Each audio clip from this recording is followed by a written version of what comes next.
fly-golding, clammus, and keeping tabs, in case these riches come in useful, because who can say what the sentence will need or want in the future, what expansions or contractions it may endure or enjoy, what knowledge need to muster and deploy, whose speech to steal and celebrate, where to be heard the rhythms it needs to live and let slip your overly attentive attention, interesting itself in things and bodies and abstractions that you no longer recognize, and whose names and outlines you will have to entrust to the slippery sentence itself, which it turns out knows more than you do, knows when to seize on and worry the world and when to let go, as it's doing now, and go skittering away from you, its maker, not its keeper, beating the bounds of its invisible domain.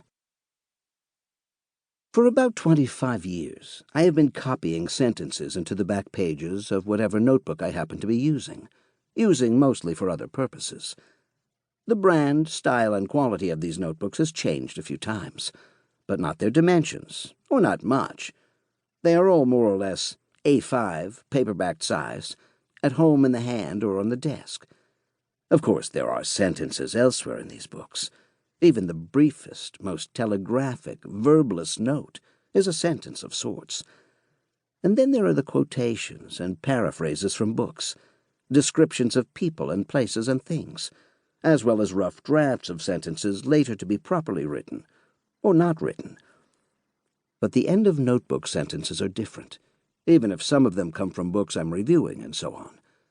Unconnected to duty or deadlines, to projects per se, they compose a parallel timeline. Of what?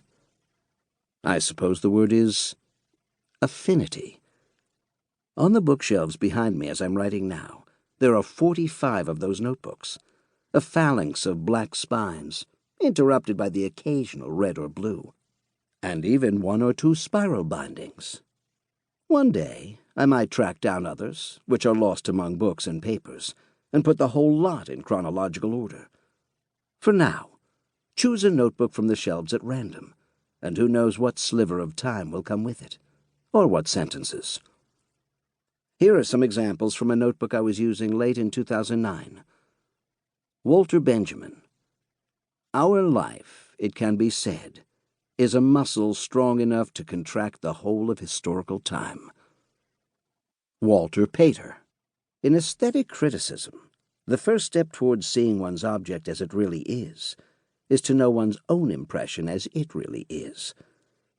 This one, it turns out, is extracted from a longer sentence in The Renaissance. Tim Robinson. Of course, the justness of a word sometimes resides in the precise degree of discomfort it inflicts.